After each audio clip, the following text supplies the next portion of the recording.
John Romero went to his sister's wedding alone because his wife had died 4 years ago. He thought he would just sit quietly, drink one glass of champagne, and go home to his daughter. He didn't know that someone had put poison in his drink.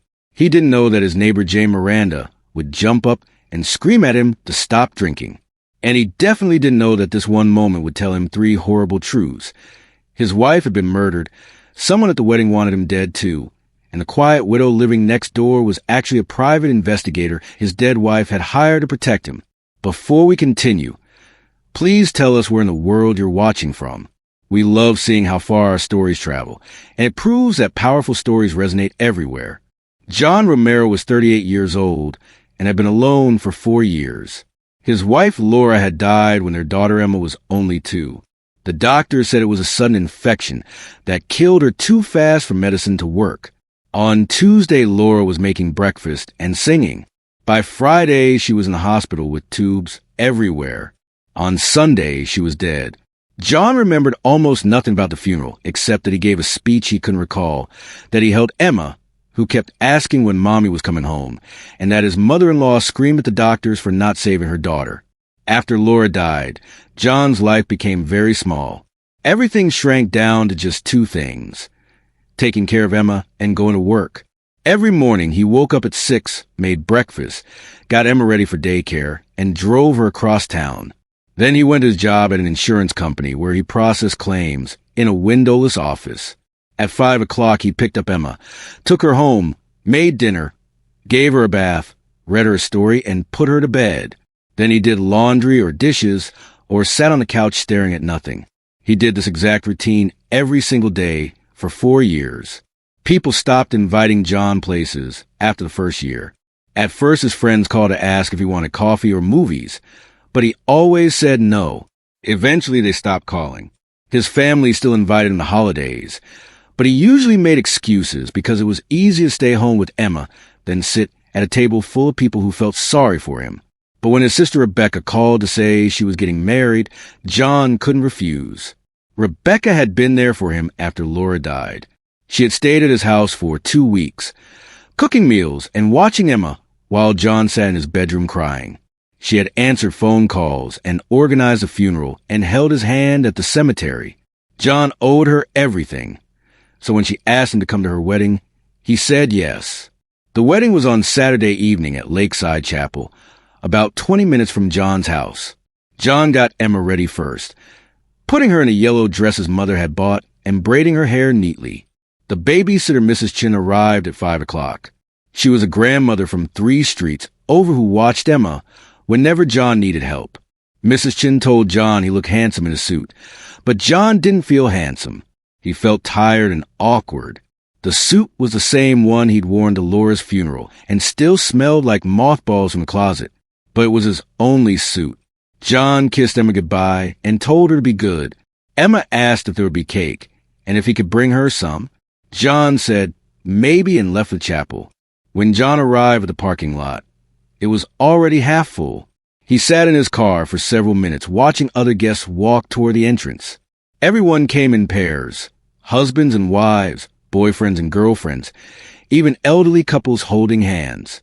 John was the only person arriving alone. He thought about turning around and texting Rebecca that he was sick, but he couldn't do that to her. So he got out and walked to the chapel. Inside, the chapel was decorated with white flowers and candles. The pews were filling with guests in expensive clothes. Soft music played from hidden speakers. Everything smelled like roses and perfume. John found a seat near the back on the aisle where he could leave quickly if needed. A few people nodded at him as they passed. Rebecca's college roommate, Laura's cousin, an uncle he hadn't seen in years. Nobody stopped to talk, which was fine because John didn't want to talk. The ceremony started at 6. Rebecca walked down the aisle in a white dress, holding their father's arm. She looked happier than John had ever seen her. Her fiancé, Michael, waited at the front, crying. The officiant talked about love and commitment and building a life together. Rebecca and Michael exchanged rings and said vows.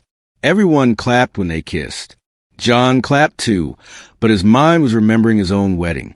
It had been much smaller, just family and close friends in a garden behind Laura's parents' house. Laura had worn a simple cream dress and carried wildflowers. When John saw her walking toward him, he started crying, and everyone laughed. Laura laughed too, but kindly. She had always been kind. After the ceremony, everyone moved to the reception hall next door. It was a big room with round tables covered in white tablecloths and rose centerpieces. A DJ was setting up in the corner. Waiters in black vests walked around with champagne and tiny appetizers on crackers. John found his assigned seat at table 12 with people he didn't know, friends of Michael's family. They introduced themselves, but John forgot their names immediately. There was a real estate man and his wife who taught kindergarten. There was a young couple who looked like college students. There was an older woman who was Michael's aunt. They made polite conversation while waiting for food. John didn't say much. He answered questions when asked but didn't volunteer information. Yes, he was Rebecca's brother. No, he didn't live nearby. Yes, the ceremony was lovely. Nobody asked about Laura because Rebecca must have warned them.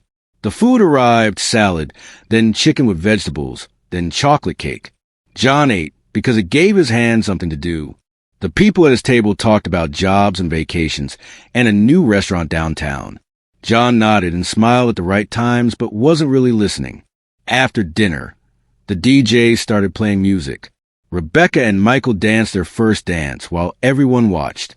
Then Rebecca's father danced with her while Michael danced with his mother. Then the DJ announced the dance floor was open to everyone.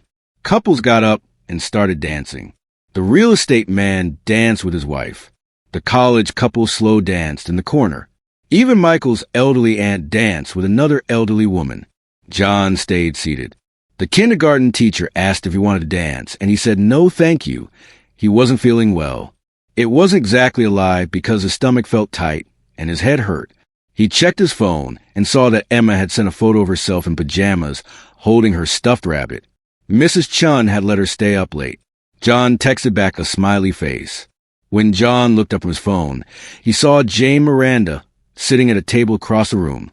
She wore a dark blue dress with her hair pulled back. She was alone, just like John.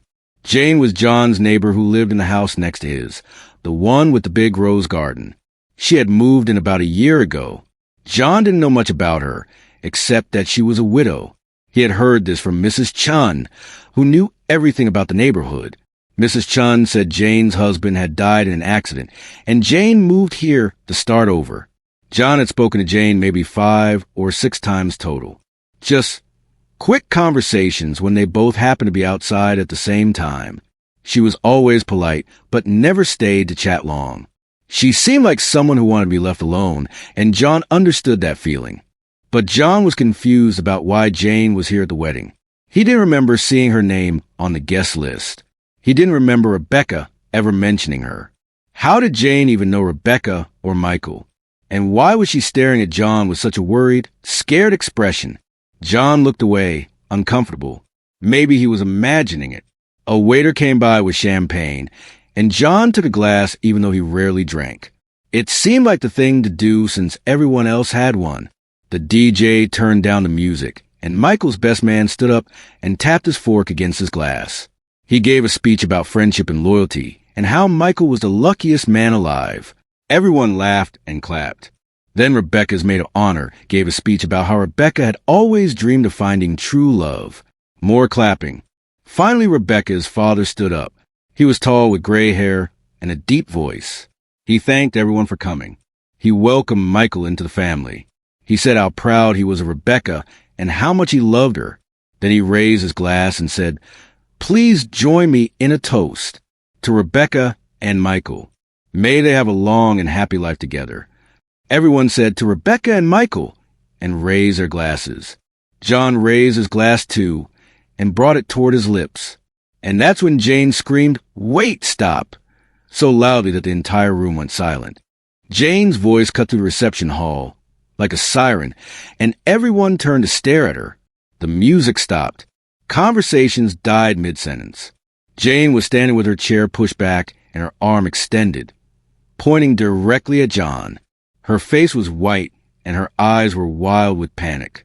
She shouted, "Don't drink that," and started rushing toward John, pushing past tables and chairs. People moved out of her way, completely confused and startled. John froze with the glass an inch from his mouth. His heart was suddenly pounding. He didn't understand what was happening.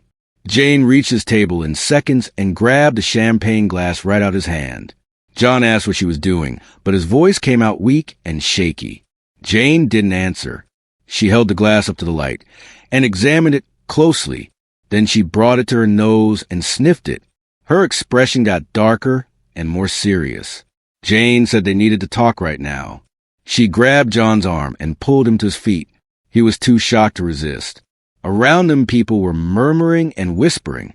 Rebecca stood up from her table at the front of the room and called out asking if John was okay. Jane said loudly that John was fine. He just needed some air. Then she dragged him toward the side exit that led to the parking lot. John stumbled after her, his mind spinning with confusion. What was happening? Why had Jane stopped him from drinking? Why did she look so terrified? They burst through the door into the cool night air, and the door swung shut behind them, cutting off the music and voices. Jane let go of John's arm and turned to face him. She was breathing hard. John demanded to know what the hell was going on.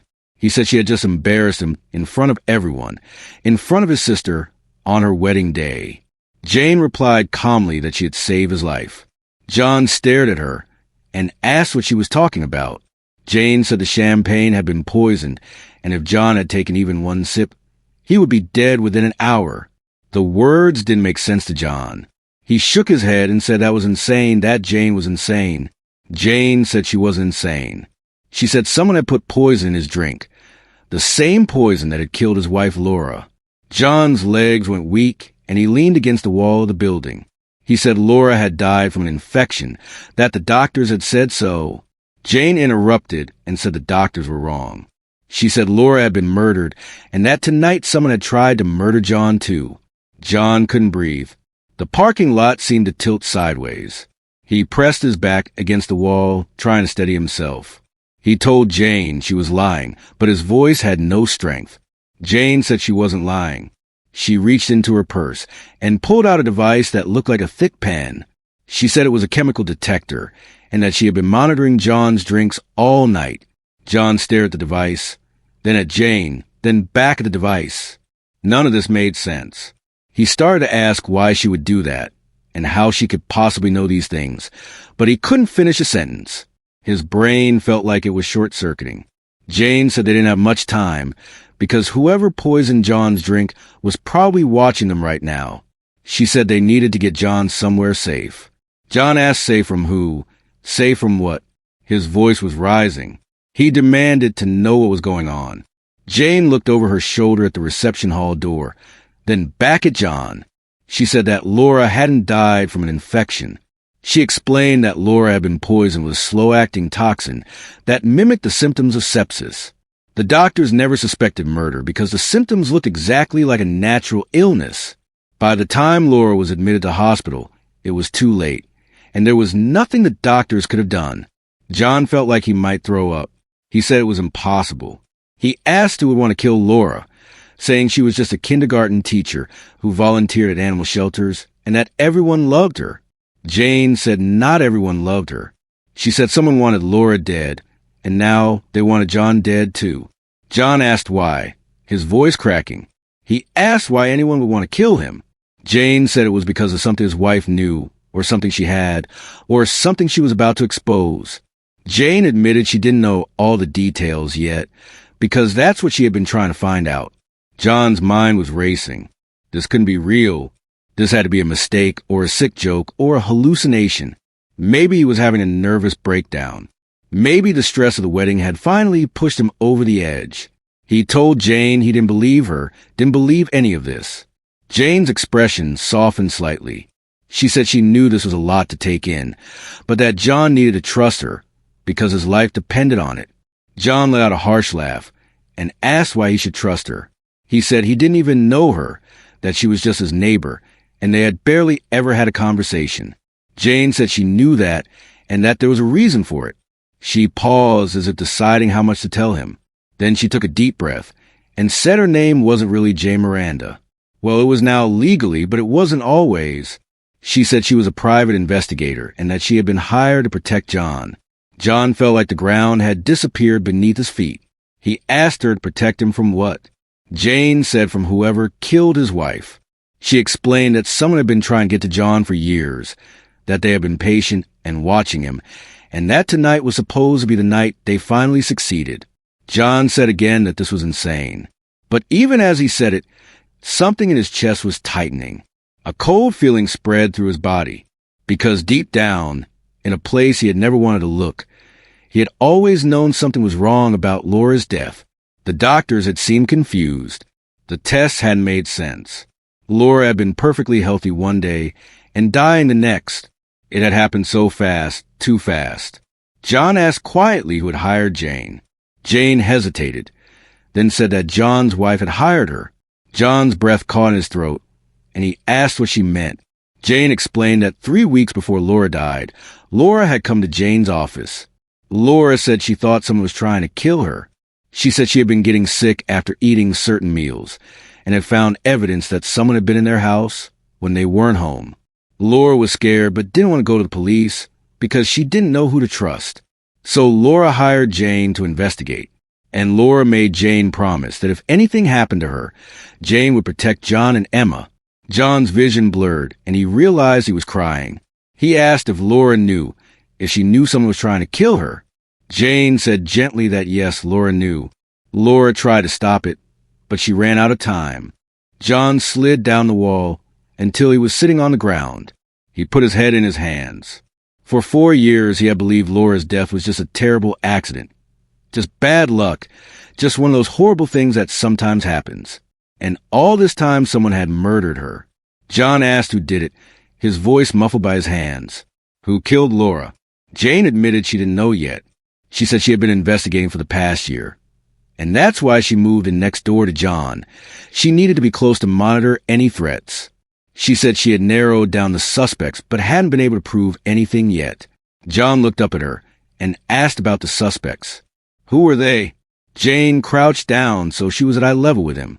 She said this was the hard part. She said that based on the evidence she had gathered, the person who killed Laura was someone close to John's family, someone who had regular access to their house, someone who knew Laura's schedule and habits, someone who would have been able to poison her food or drinks without raising suspicion. John's stomach dropped, and he asked if it was someone in his family.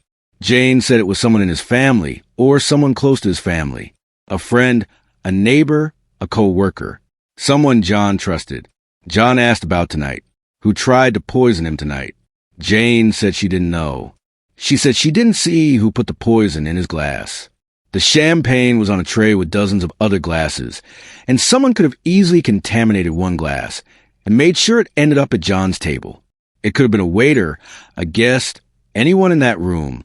John thought about all the people at the wedding, Rebecca's friends, Michael's family, distant relatives, co-workers, strangers. One of them was a murderer. One of them wanted him dead. John asked suddenly if Rebecca was in danger. Jane said she didn't think so. She said this wasn't about Rebecca. This was about John and Laura. Whatever Laura knew or had. The killer thought John might know it too, or that John might figure it out. The killer couldn't take that risk. John stood up slowly.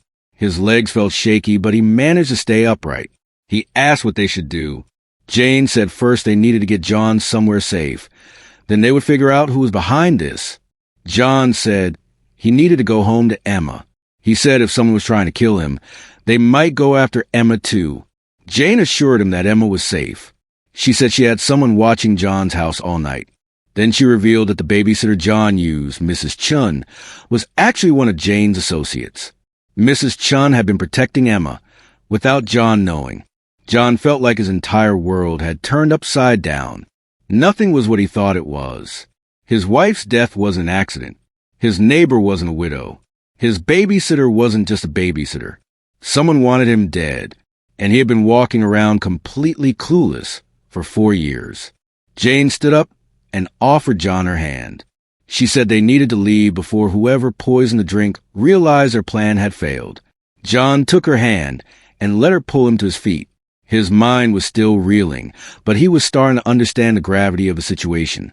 Someone had murdered Laura. Someone had tried to murder him tonight. And if he wanted to stay alive and protect Emma, he needed to trust Jane. Listen, if you're still here, it means you're invested. You want to see what happens next. But here's the reality.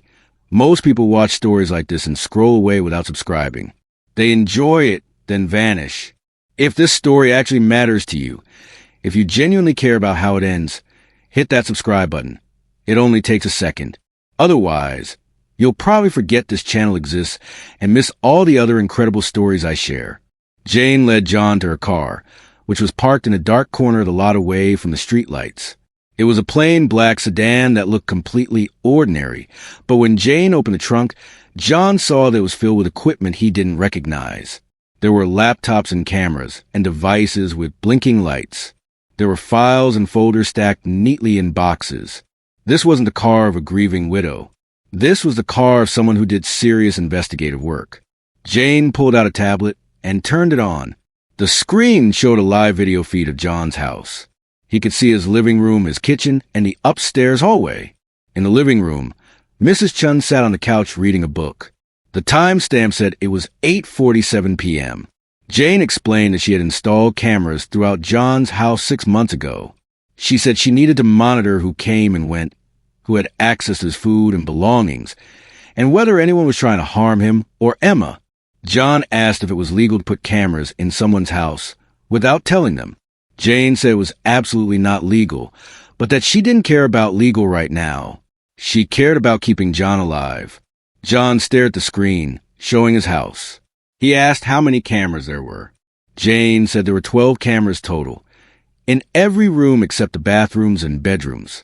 She said she respected John's privacy, but needed to protect him. John asked if Jane had been watching for the entire year she lived next door. Jane said yes, she had been watching everything. John felt violated and angry, but he was also starting to understand. If Laura really had hired Jane to protect him, then Jane was just doing her job. Laura had known she was going to die, and she wanted to make sure John and Emma would be safe.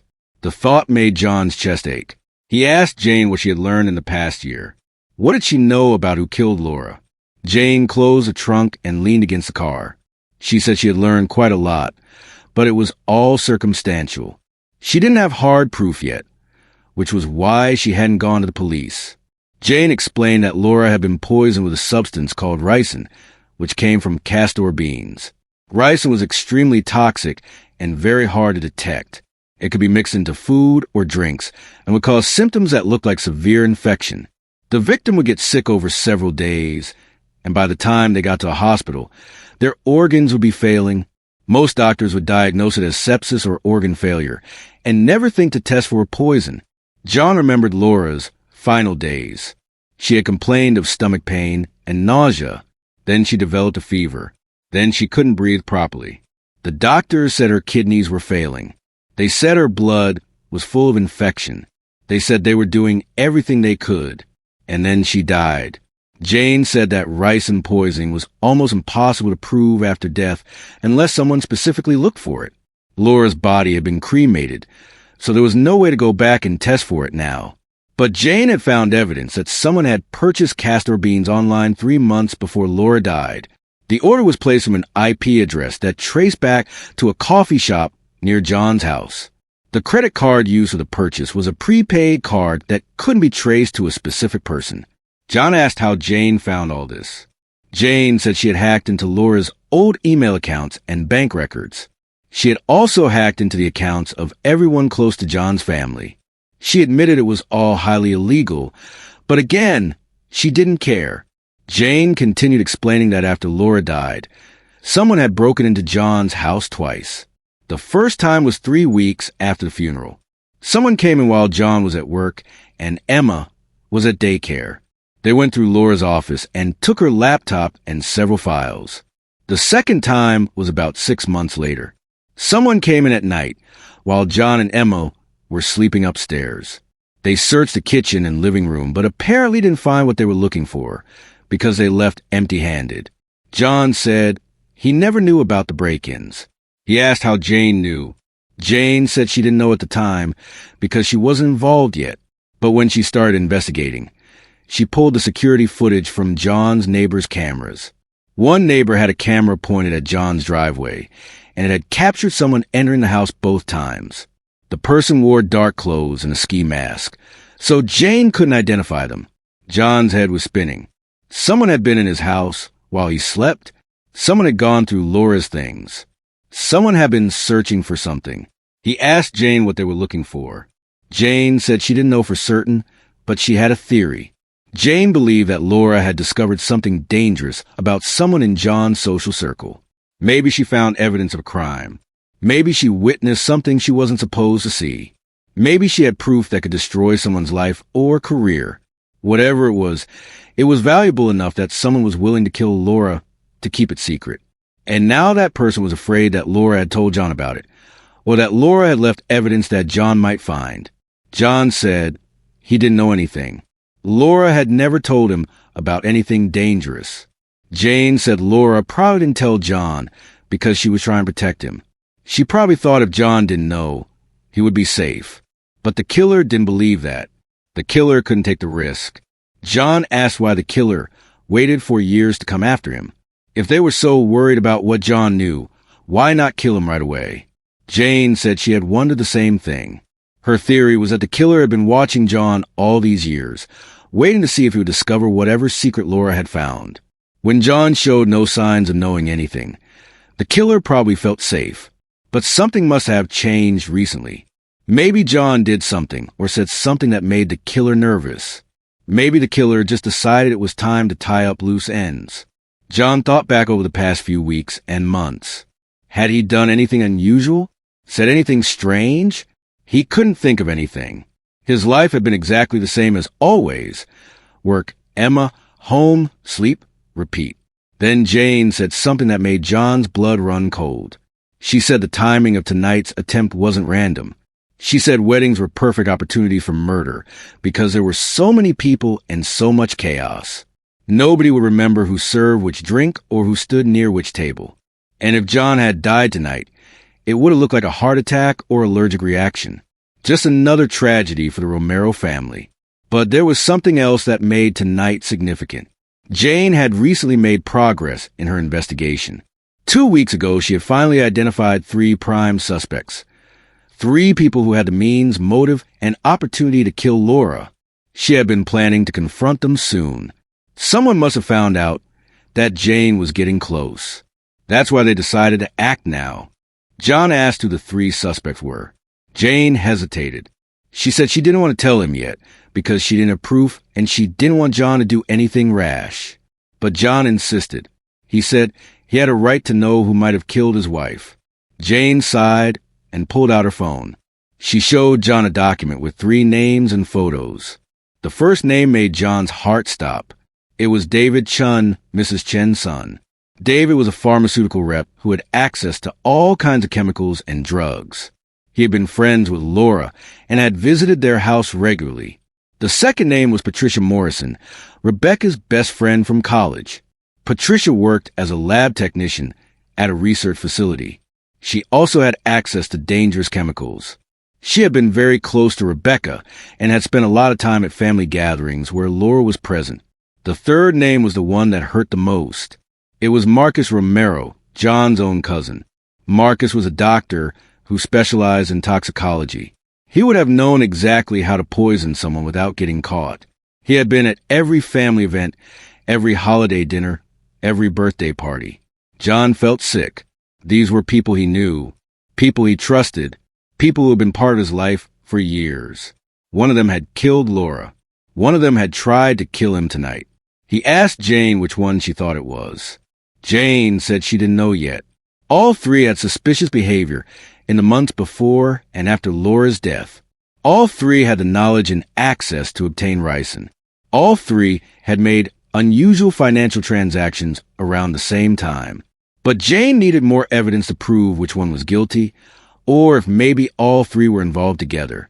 John sat down on the curb and put his head in his hands. This was too much. It was one thing to know that a stranger had killed Laura. But to know it was someone from his own circle, someone who smiled at him and asked how he was doing and pretended to care, that was unbearable. Jane sat down next to him. She said she was sorry to dump all this on him at once, but he needed to know the truth. She said they had to be very careful from this point forward. If the killer realized that John knew what was going on, they might try something more direct and violent.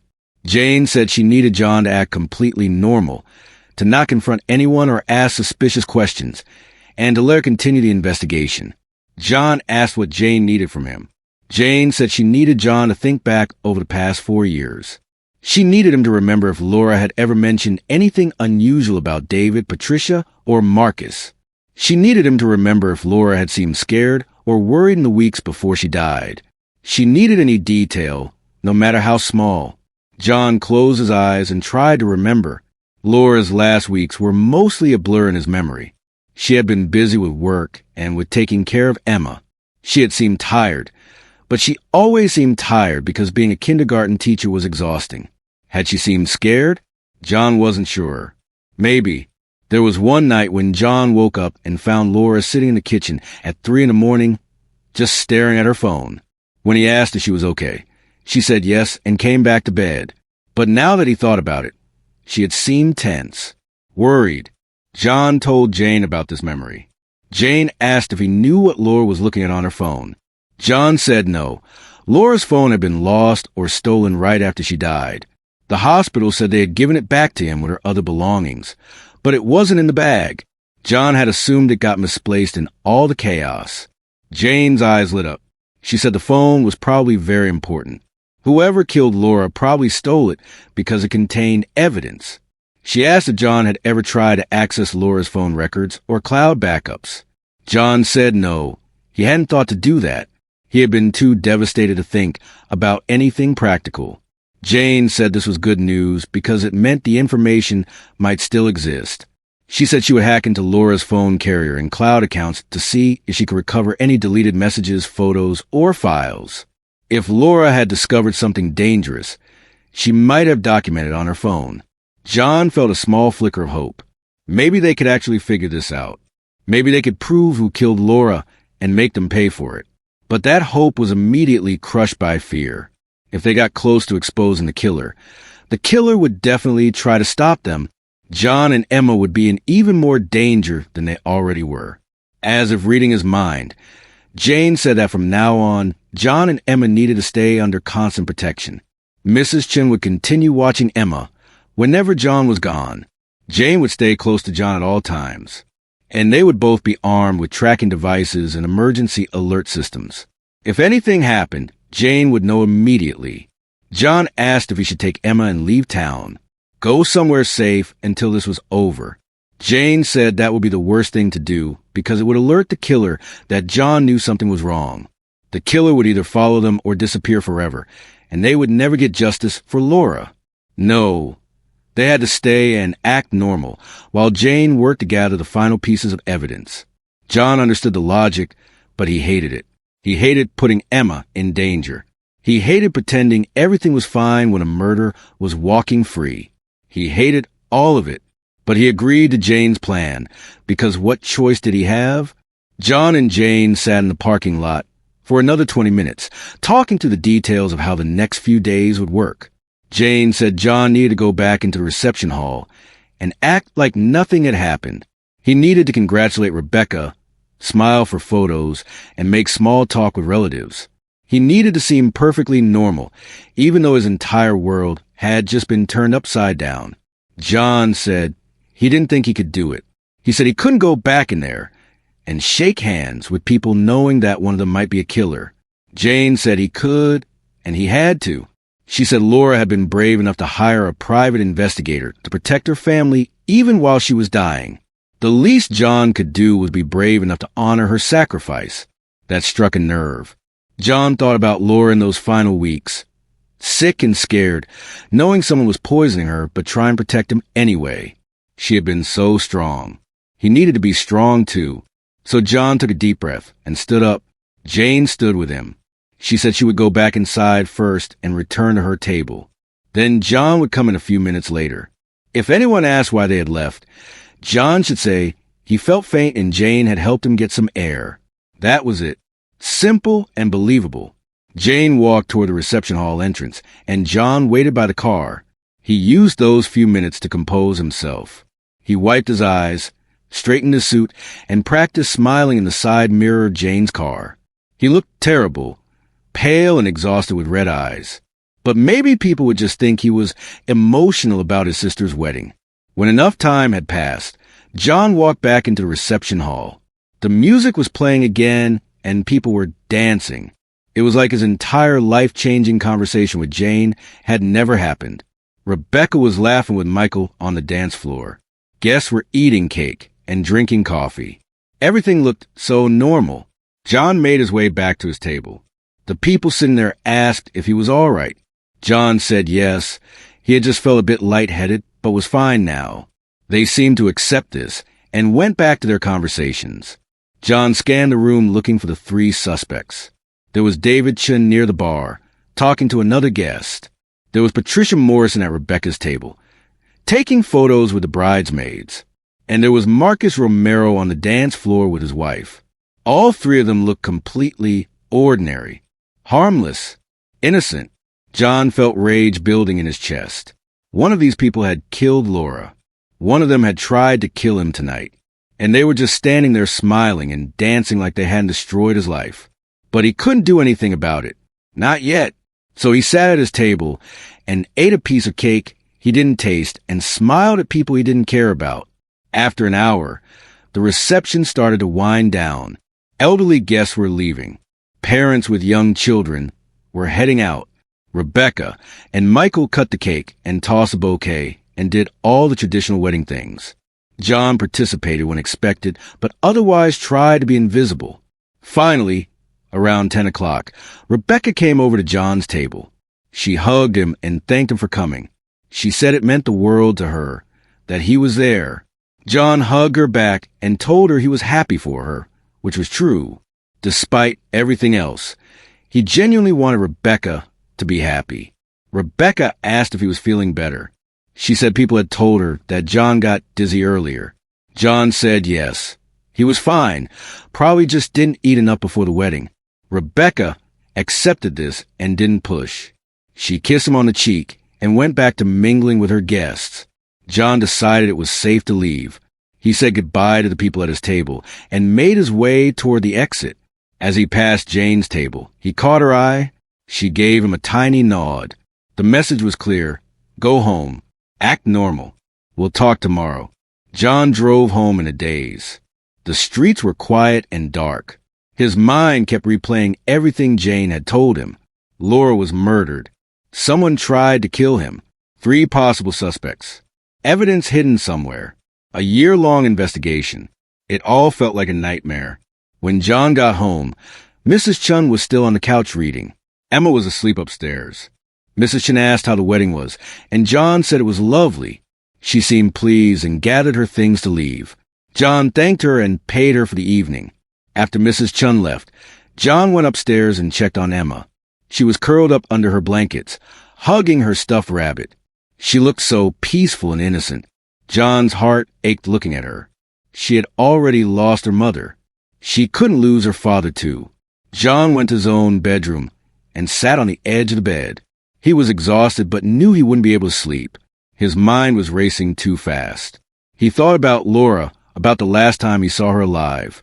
She had been in the hospital bed, barely conscious.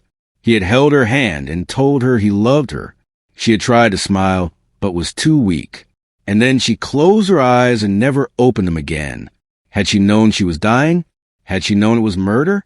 Had she been trying to tell him something in those final moments, but couldn't get the words out? John wished desperately that he could go back and ask her. He wished he could have saved her, but he couldn't change the past. All he could do was work with Jane to find the truth and get justice. John lay down on the bed without changing his clothes. He stared at the ceiling and tried to process everything. Tomorrow his life would look exactly the same from the outside. Wake up, make breakfast, take Emma to school, go to work, come home.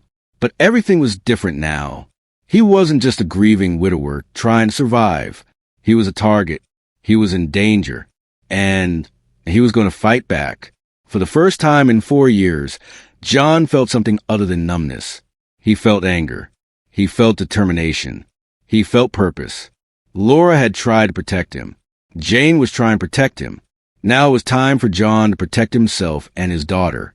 It was time to find out which of those 3 suspects had killed Laura. It was time to make them pay. John finally fell asleep around 2 in the morning. He dreamed of Laura, but this time she wasn't dying in a hospital bed. She was standing in their kitchen, making pancakes and singing. She turned to look at John and smiled. Then she said something he couldn't quite hear. He asked her to repeat it, and she leaned close and whispered, "Find the truth." When John woke up the next morning, Emma was standing beside his bed asking for breakfast. Sunlight was streaming through the windows. It was a new day. John got up and made pancakes, just like Laura used to. Emma chattered about her stuffed animals and the cartoon she wanted to watch. Everything seemed normal, but John knew better now. Nothing was normal. Nothing was safe. And nothing would ever be the same. He looked out the kitchen window toward Jane's house. He could see her car in the driveway. She was there, watching and protecting. And together, they were going to find out who killed Laura. John smiled at Emma and flipped another pancake. He was ready for whatever came next. For the first time in 4 years, he had something to fight for. He had a purpose. He had an ally. And he had hope. Coming alone to the wedding hadn't meant being alone after all. It had meant finding someone who would help him face the truth.